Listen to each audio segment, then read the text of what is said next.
Se puede jugar fútbol, béisbol, básquetbol, ping pong, canicas y hasta la Barbie, pero no puedes jugar boxeo. Hey champ, it's always a pleasure, an honor to have a conversation with you because I truly understand that, I mean, you're a warrior, but you're like an analyst, you're one of the greatest, and I mean it. So let's start with this. How's the feeling to be here? It looks like the virus is leaving, so the boxing family are together now. Yeah, it's exciting times to be able to have big fights in Las Vegas again, and hopefully this can continue.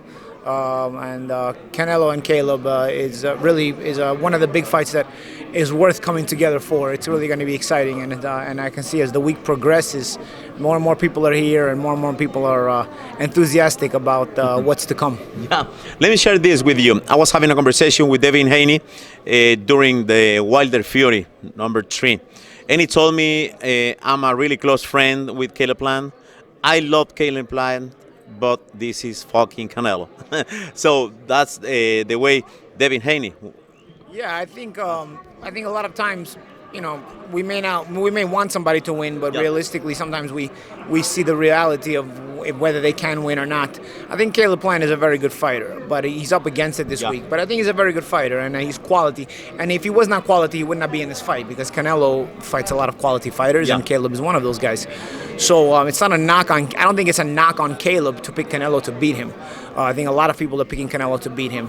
Personally, if I had to edge it to somebody, I'd probably edge to Canelo. But it's a situation where tactically I'm looking at certain things, and the thing I'm most looking at is the beginning of the fight. If Caleb can skate the danger in the beginning of the fight and start to get off on a good momentum, it can give Canelo some problems, because now he's fighting from behind.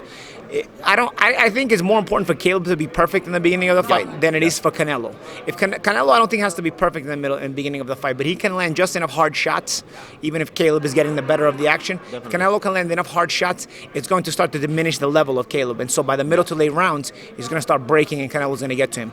But I think if Caleb can evade the danger early on and box well, not just evading, running, box well, evading, and Canelo is not able to land anything of note, anything of a lot of damage.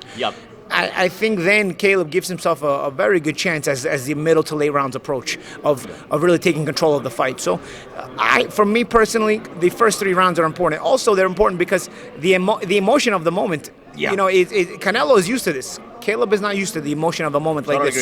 So Caleb may be a very smooth, slick boxer, but I felt Billy Joe Saunders was not as slick as he usually is early on. He was very tight.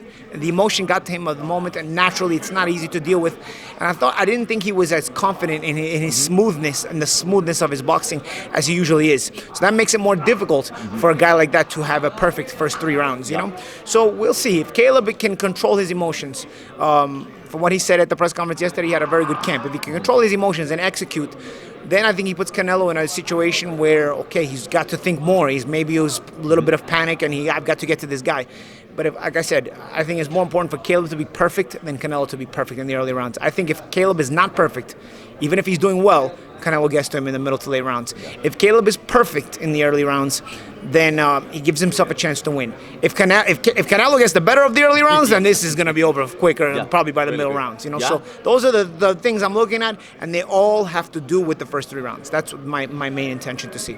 Definitely. And finally, and thanks for your time again, Steven Espinosa, he offered to us one of the best speeches ever in boxing. I don't know if you heard and you pay attention, but he mentioned, hey, Canelo is not trying to get a place between the best Mexicans. Now he's looking to have a spot with the best fighters ever. And I agree with this. But I don't think it's a knock on people when they try to say to compare him to the best Mexican fighters ever. The thing about Mexican boxing culture is that a lot of the Mexican boxing culture that are the best of Mexican fighters are also the best of the best fighters in boxing ever. You know, the culture represents a lot of boxing. So I think when people start to talk about Canelo's place among Mexican history, I think it's a credit to Mexican history how much it resonates inside boxing culture overall. You know, because a fighter that's this good, you're talking more about where his place among Mexican greats is than you are about where his place among overall greats is. Definitely. And I don't think it's a knock on the people making that comparison. I think subconsciously, they're just not even realizing that they're talking about the greatness of Mexican boxing, because that really where it comes into. If you can compare a guy this good and still not be sure if he's the best Mexican fighter ever, then Mexican boxing has given a lot to the overall picture of boxing. And I think that's where it comes into. Sure, the great Mexican boxers are obviously some of the greatest boxers of all time. It kind of goes hand in hand. But for me, that conversation, when you have it that way, it goes to show you without even realizing, without you thinking about it, that you're giving a lot of credit to Mexican boxing because you're comparing an all-time great, and still you're not sure if he's even the best Mexican boxer. It's crazy. Yeah, it's crazy. Well, what can you tell to the La Raza, the Mexican fans that they are following you, not as a fighter, but now as a great commentator? Oh, the Mexican fans are great, man. They're the lifeblood of the West Coast boxing for sure in the United States. And the lifeblood of a lot of boxing overall worldwide. We know Mexican boxing culture has given us, as we were just talking about, a lot of the greatest boxers ever, and a lot of not just the greatest boxers ever, but the most exciting boxers ever. The culture of Mexican boxing always is to attack, to be offensive, to be exciting. So it's not just to be effective. You have a lot of effective boxers, but Mexican boxers, when they are to be effective, the culture is still hard on them if they're not exciting as well. And so you have a lot to live up to as a Mexican fighter. And I think you are judged that way, not just by your own culture, also by the average culture, the average people that are not Mexican fighters. They're so used to Mexican fighters being a certain way that they will give you this grade your ability, grade your talent, grade your excitement factor based on the fact that you're Mexican. I got a story for this. I remember working the first Anthony Joshua Andy Ruíz fight. And I remember Jarrell Miller fell out of the fight, and they gave the fight to Andy Ruíz. And I remember working this fight with Sky Sports in the UK, and they were in New York for the fight. And I remember all the meetings we were having. Everybody's looking at Andy Ruíz like he's just a fat guy who took the fight on last minute notice. But I remember Ruiz, number one, he beat Dimitrenko 6 weeks before, so he's in shape. And he took the fight, and he's in pretty good shape. Number two, I trained with this guy in Wildcard Gym in 2010, 2011, he was in Wildcard Gym. He was young, and I remember seeing this guy. Yes, he's chubby. Don't get me wrong. I didn't look at him and say this is the future heavyweight champion, but I said this guy can fight. I knew this guy can fight. So the United Kingdom analysts were all in the meetings, production meetings, and talking about this is going to be a one-round knockout. And I remember saying, listen, guys, this guy Andy Ruíz, he can fight. I'm not telling you he's going to beat Joshua, but it's not just going to be a guy you're going to hit him once and he's going to go down in the fight and we're going to go home. Like, he's going to get up. He's a guy who fights. I said, and it's because he's Mexican. He cannot go home and face his people. He cannot face his culture if he doesn't give the performance of a man. You know what I'm saying? And it's funny because they start saying, oh, well, you cannot judge somebody on culture, this and that. This is not a negative judgment. This is a positive culture.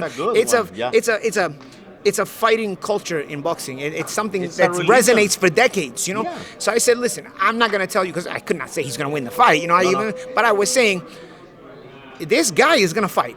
He's going to fight. I'm telling you, he's going to make a fight out of it. You're going to be entertained. Even if he loses in 3-4 rounds, I'm telling you, he's going to fight. And it's like it went in one ear out the other. I remember the production meetings. They would, and then they would have a conversation among themselves, and I would be in the table, and they would talk about like this fight's going to be one round, and I wouldn't even say anything anymore. I say, okay, you know what? I said my piece, and that's it.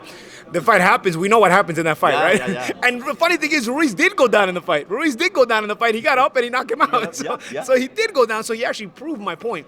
So again, this is why Mexican boxing culture is judged by a certain standard.